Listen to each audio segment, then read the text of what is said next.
Hello Tech Pros, episode 265.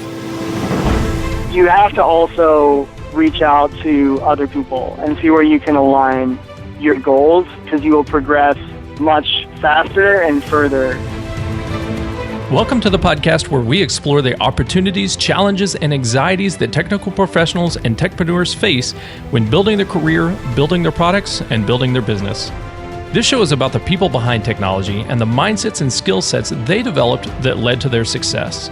You can learn more about this podcast and our guests at hellotechpros.com and about overcoming social anxiety at anxietynerd.com. All right, let's get started. Hello Tech Pros, this is Chad Bostic, and I'm excited to introduce our featured guest today, James Hopkins. How's it going, James? Going well, Chad. How about yourself? I'm doing great, man. This is early 2017. It's a new year. I just feel so rejuvenated and energetic and just so excited for all the opportunities that 2017 is going to bring to us. I don't know about you, but I just feel like really positive, good things in the air, and I'm super excited for where we're going. Yeah, definitely the same. I'm ready to kick 2017 off to a really good start. So thanks for having me on the podcast. You bet. I'm excited to have you. James Hopkins is a co-founder of the Atlas App Store, an early-stage Google Play alternative. He studied economics at CU Boulder and worked at two startups, a health tablet company and energy retrofit company, before deciding to start his own venture. Now, James, why an app store? Aren't there like a bazillion app stores out there already? Why did you decide to go ahead and launch your own? Sure. So there are a few.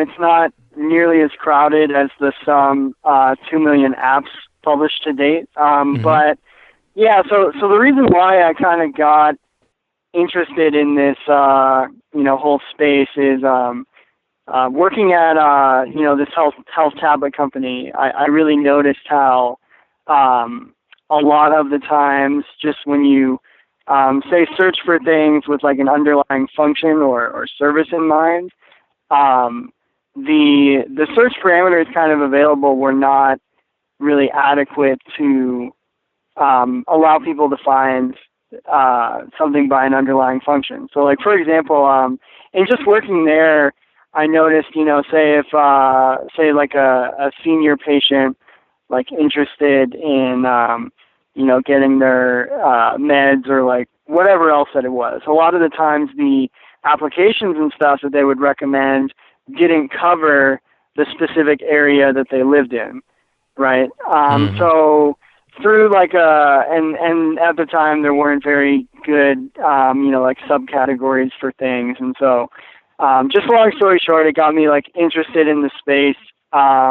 And now we've been like iterating a bit, but basically we think that we can make a better service available than what Google Play offers. They sort of incorporate this nationally curated top list model, in which unfortunately only the apps with the largest marketing budgets often achieve success. I think the figure is this group, Fix2 Analytics, did a study where, they do this top list system through top paid, top free, top grossing.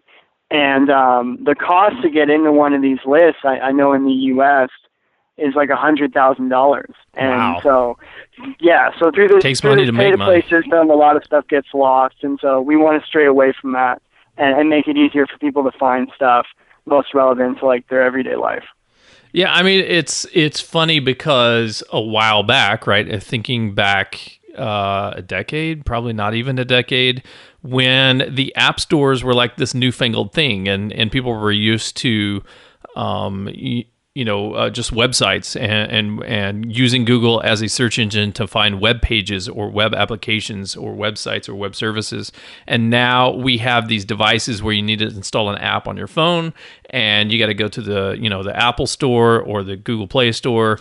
And, it's just like any developer off the street. Any kid, 15-year-old kid with just a little bit of knowledge on Java, right? You could build an application, you could put it out there, and boom, make $1 million building fart apps or something, right? But now, like, the market is much more mature. Maybe that was where I was going before. Is much more mature than it was in the early days, and there's this proliferation of bazillions of apps out there, right? Thousands and millions of thousands or whatever of apps just floating around on the App Store. And for me, honestly, like as a user, it can be really, really difficult to find the dadgum thing that I'm looking for. Like, I know there's got to be an app out there that solves some specific problem that I have, and I just want to find the thing, but sometimes I don't know like the right search criteria to use to narrow it down to the one thing I'm looking for. Instead, I get a bunch of stuff that's like, nope, that's not it. Yeah, exactly. So to your point, it actually has gotten easier to, develop applications. But, again, kind of when they set this up, they really had, no idea just how much, the space would explode. 2007, there were, a couple thousand apps, and now we're at, 2 million plus. But you're right. So most people do search by, underlying function most of the time, right? So you're not, unless you know the exact name of what you're trying to find, it's often pretty difficult. So just like, for example, what we did, which is kind of cool, and you can check out our site right now. For now, we're just strictly web-based, but it's atlasappstore.com, and we've sort of started to group things by cities, which I think is neat. So, say if you're visiting Los Angeles, we recommend, hey, here are apps to keep you updated on, what are the local sports teams, local news, what are mobile apps that definitely work with all the local restaurants and stuff, but also more interesting things that you may not think of, like, everybody drives in Los Angeles. So here is an application that's going to help you find valet parking in the area, stuff like that. Gotcha. Yeah, that geocentric view of searching, right? Searching in your local area, or searching specifically in an area that you're traveling to. Again, to me specifically, I'm looking back to Google Maps, and I'm looking to just general web searches. But now you're talking about, okay, if I'm going to be in that town, if I'm going to be in that location, there may be specific apps that are tailored to that location, that geography, that's going to really help me out. Maybe it's not just LA or here I am in Orlando, but maybe it's halfway across the world in Beijing or in Barcelona or some other town where maybe you're traveling, you're staying for a while, and you want to really kind of get in depth with the local customs and the local market. Yeah, exactly. I'm glad you brought that up, actually, because our concept does resonate strongly in a lot of emerging markets where people have fundamentally different interests from a lot of North Americans. Say they're not necessarily as interested in something like Candy Crush as they are, local news applications or local transportation, education, things like that. So we definitely do try to address that point. So speaking of games, speaking of Candy Crush, do you see big geographic differences between the cultures and who's playing what or who's doing what in certain locations? Like on the West Coast, we're all playing XYZ, but on the East Coast, they're playing something completely different. And down there in Dallas, those Texans are completely crazy, and they have their own bit. Do you see that, or is it pretty much the top ranked games or the top ranked applications are pretty much ubiquitous everywhere? Yeah, so the current system is they have this stuff nationally organized and curated, like I was saying, but yeah, I mean that doesn't usually, I mean it's who's kind of got the biggest budget, but also it's a disservice to regional cultures or services. So you mentioned Texas. What's interesting in parts of I know in Austin at least, Uber and Lyft, there was an issue with something some legal issue that prevented Uber and Lyft from offering services there, right? So a bunch of like regional alternatives have popped up, and I think that that's an interesting thing that you may not know unless you like live there or were like traveling there. And say I was just in New York recently actually, and there was I was just using like a food delivery app there, and it like didn't work in Brooklyn. So it's just really trying to identify like stuff like that up front. And yes, a lot of things do differ, like regionally by, country or whatever. But a lot of what we were trying to do was allow for, regular people to provide feedback. Like, does this work in this location? What are the best, apps like that I use? What are stuff that my friends use? So it's much less us top down trying to micromanage everything, and more like creating a platform that people can like more easily recommend and share stuff with others.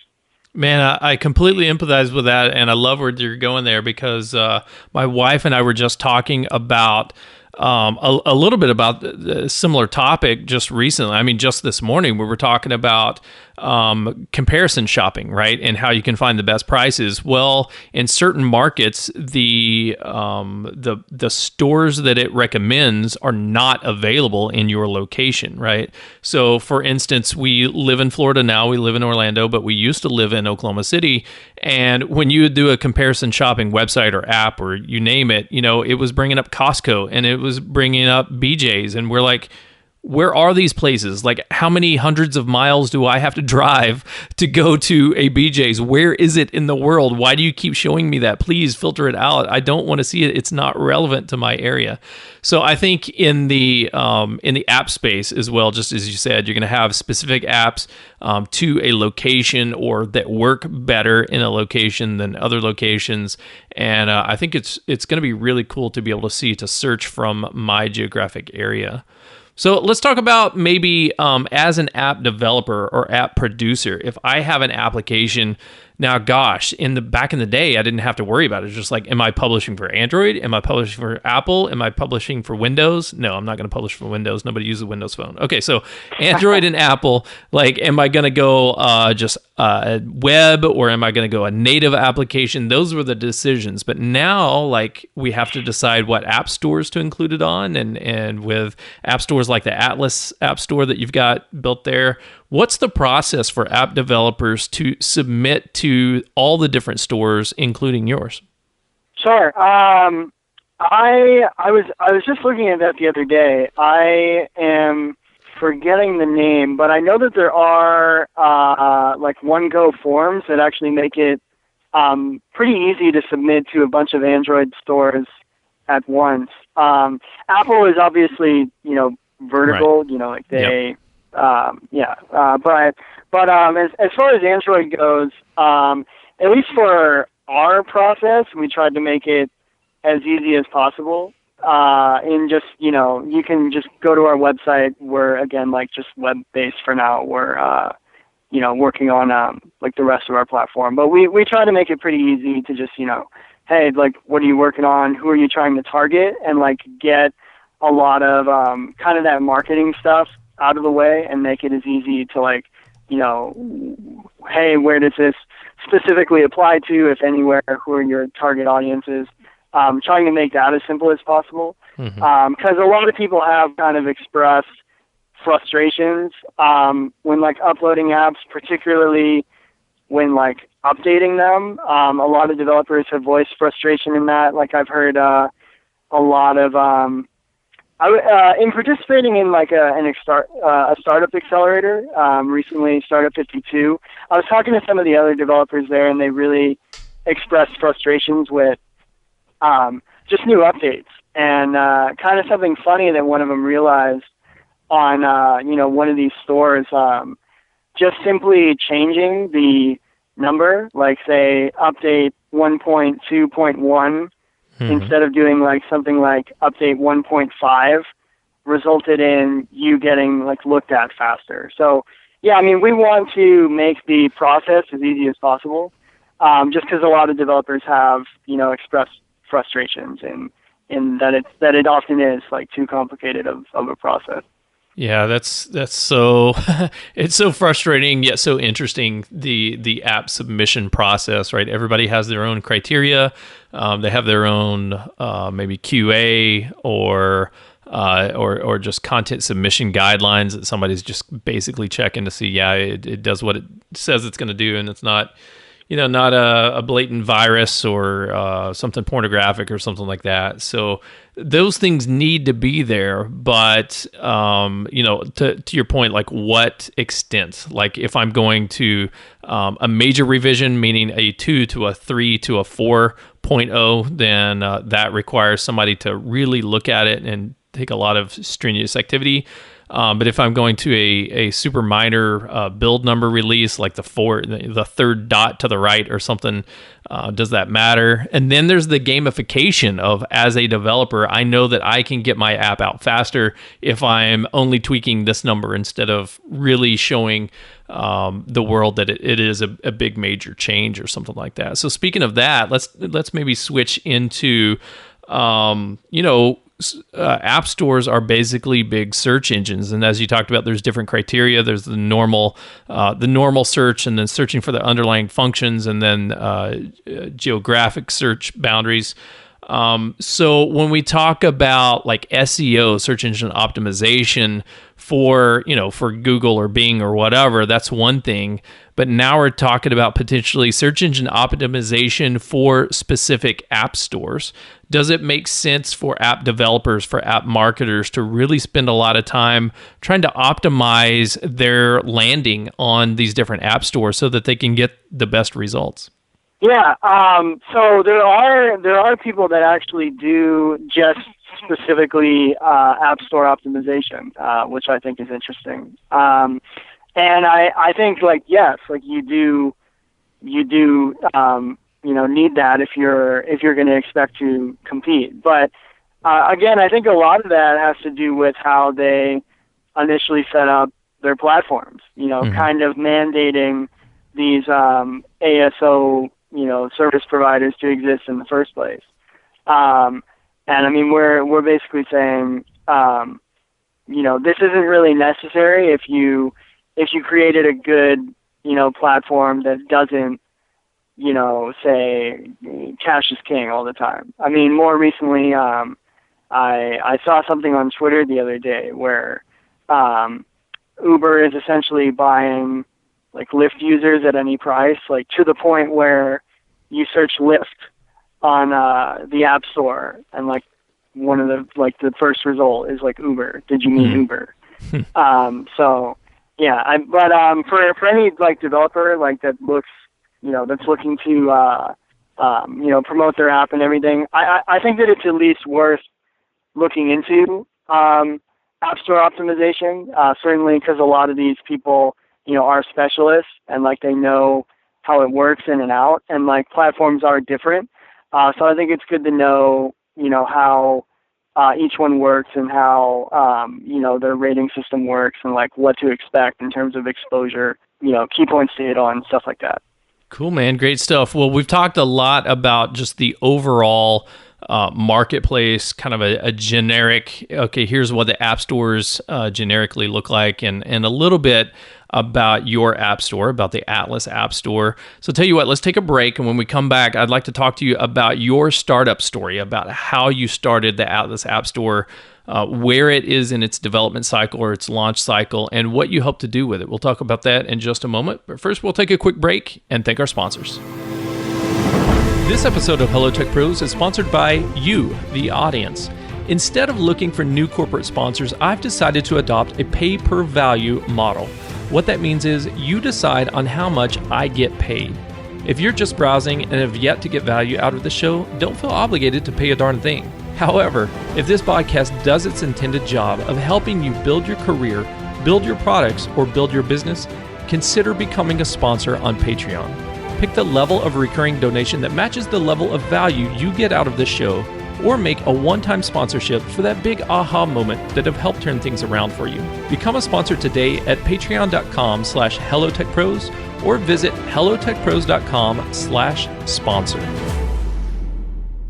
All right, we're back with James Hopkins. James is the co-founder of the Atlas App Store, an early-stage Google Play alternative. We've been talking to James about, what are the differences between all the different app stores that are out there, and why is there a need in the market for the Atlas App Store right now?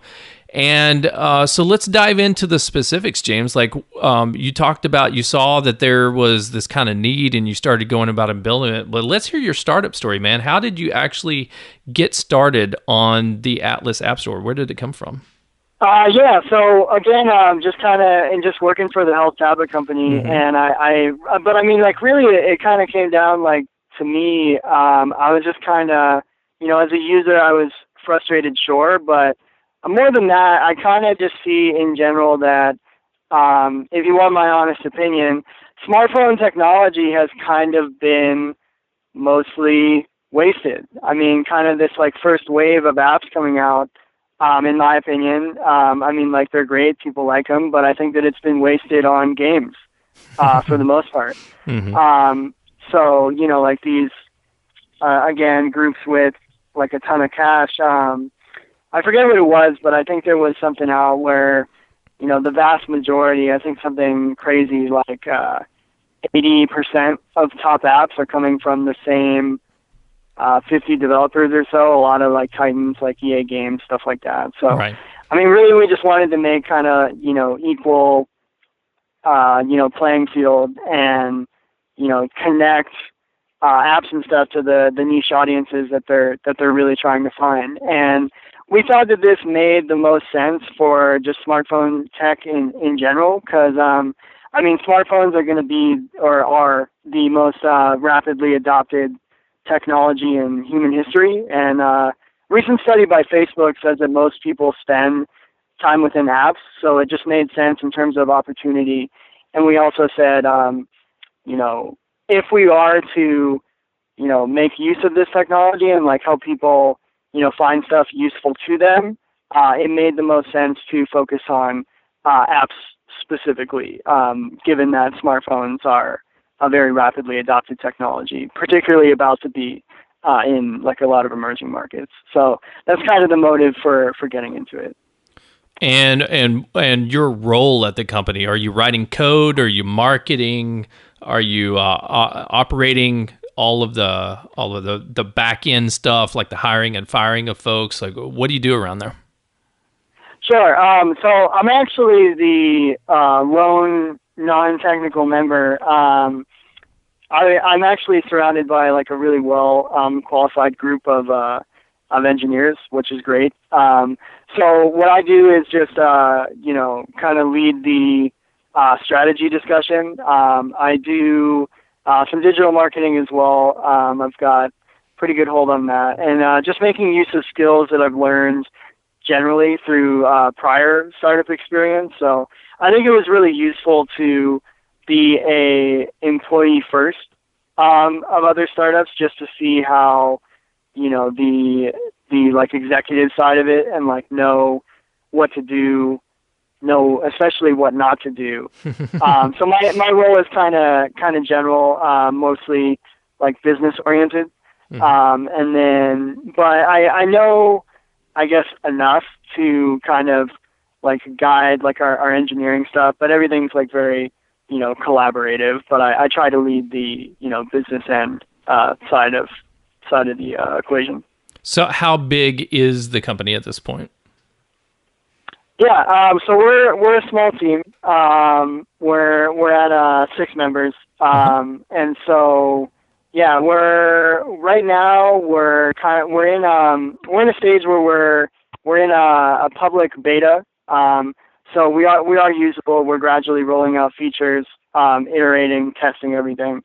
Right now, we are not like actively looking to grow. We're currently like looking for fundraising. We've got some interest. I've got a couple of presentations coming up. One actually next week on the 18th. But right now we're fine with the size that we're at. We're able to get everything done that we need to. And so from a end user standpoint, like What's been the onboarding and the reception and kind of like who's using your app store and what do they have to say about it so far? Sure. So we've been trying to reach out specifically to groups which make mobile apps for clients. We found that that's pretty good to onboard a bunch of apps at once. So we've been prioritizing that and trying to form partnership deals with a lot of smaller Android manufacturers, groups again that are often regional, where partnering with us makes a lot more sense because we're more invested in like that regional content. Right now, we've been mostly kind of organic marketing. We haven't yet shelled out any like big dollars, so kind of slow growth onboarding just by like word of mouth and trying to just hone in on people where we can try to align mutual interests, really. Cool, man. And what do you hope to see out of it, out of 2017, since we're just kicking off the year right now? Sure. 2017, we're really trying to just get a lot of growth, really get off the ground. I kind of liked what Patrick said on one of your podcasts the other day. Like seal the deal, make it real. Yeah. We've kind of been in this stage where we've had investment interest, but it's kind of been this well, who else is interested kind of thing. But we've got a lot more like meetings and stuff on our plate. I'm actually really excited about this one coming up in March at First Growth VC in New York. So really, I think it's just between now and then, just getting as many users and stuff as possible, and just really establishing proof of concept, and like even anything small in terms of like a deal or whatever, I think is like the goal, just to like keep things moving and get things as real and try to grow as much as possible in 2017. Cool, man. So we've got a lot of software developers, of product managers, of people, of makers, right? Makers and builders who are listening into this podcast right now. And they may be one day submitting their applications to your app store. What kind of advice would you give them about the apps that they're building today? I mean, I guess this is kind of general, but I think don't be afraid to do something that hasn't been tried yet. I mean, there's a lot of kind of randomness that's kind of like determined like success stories. I really liked reading the book like Black Swan. It's a book on like kind of probability, and I mean just like kind of the underlying theme is there are a bunch of like rideshare clones now, but I mean I don't know that necessarily anyone is going to compete with Uber and Lyft. And I think whatever it is, I think you have to be willing to try to be the first and like really make something unique. And even if some people say, I don't understand this, I don't like it, I think it took Pandora something like 250 pitches before somebody finally, bet on them. So I don't know, just don't be afraid to try new stuff. And like, there always are, needs, especially for local content. So certainly I'm definitely, happy to help any kind of smaller developers and pass on whatever advice I've kind of learned that's, more specific. Cool, I'm happy to help out anybody. Yeah, awesome. Be unique and be local is what I heard from you. Be very unique, be brave, and be local to the area of where your customers live. Yeah, and I think that's important, or really I kind of said two things, I mean, if you're not always like going to be the next Uber or whatever, there are a lot of like local services where there is a gap. So I think that's something to address as well. Cool. Well, before we go, do you have any parting words of wisdom to share with our audience? And then tell us the best way that we can connect with you, James, and then we'll say goodbye. Yeah, I kind of went that into my last one, but I mean, yeah, just don't. There's no reason to fear failure. I mean, so many people get kind of caught up in, what's going to happen. And I think it's, very good to value security, certainly, but so much stuff you just kind of have to, I don't know, jump off a metaphorical cliff, because you never know unless you really try. And also it's one thing is, like, you have to also reach out to other people and see where you can align your goals, because you will progress much faster and further with the help of other people than you would just by yourself. In terms of my contact, anybody feel free to connect with me. Happy to help you out with whatever you're doing and share experiences. On LinkedIn, I'm just James Hopkins. You can find me through just the URL, linkedin.com /in/JP Hopkins, Hopkins. And as for our platform, we'll be rolling out quite a few updates in 2017, but feel free to check us out, whether you're a developer or regular user. The site is atlasappstore.com, ATLAS appstore.com. Well, James, thank you so much for joining me on Hello Tech Pros today. This is actually very, very timely for me, because I'm actually, don't tell anybody, but I'm actually working on an app. And in 2017, I will be launching an application. I don't know when yet, so beta folks will get access here in the next month or so.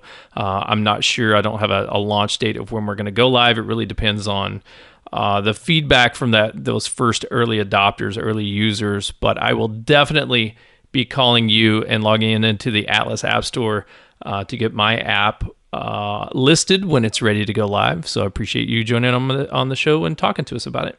Awesome, man. Looking forward to it. Thanks for having me, and I wish you the best in 2017. Cool. Thanks, you too. Tech Pros, if you are developers or if you work in a company that publishes applications, look, there is the big ones, but there's a lot of little ones out there too. Like Jim said, there's not thousands of them. There's a manageable amount, but I think it behooves you and it behooves me, all of us who are in the development space, in the application space, in the business space where we have applications, to look at them and to list them, to try to get listed on all of them, because it's all about that long tail, right? You never know where your next best favorite customer is going to be. So try to go out and find them. Go submit your app to the Atlas App Store today. You've been listening to James Hopkins, and I'm Chad Bostic. And until next time, take care. The show notes page for this episode can be found at hellotechpros.com/265. Do you use Slack for team communication? Join the Hello Tech Pros Slack channel at hellotechpros.com/Slack. If this episode helped you out in any way, please leave a review on iTunes and let me know what you thought. iTunes reviews helps our rankings, which helps us grow the Hello Tech Pros podcast to a broader audience, which helps more technical professionals and techpreneurs build their career, build their products, and build their businesses. If you are a subscriber and get repeat value out of this show, consider becoming a sponsor on Patreon. The information on this podcast is free to everyone, but I'm giving you the opportunity to pay for the value you get out of it, starting as little as $1 a month. Pledge your support today at patreon.com/hellotechpros or visit hellotechpros.com/sponsor.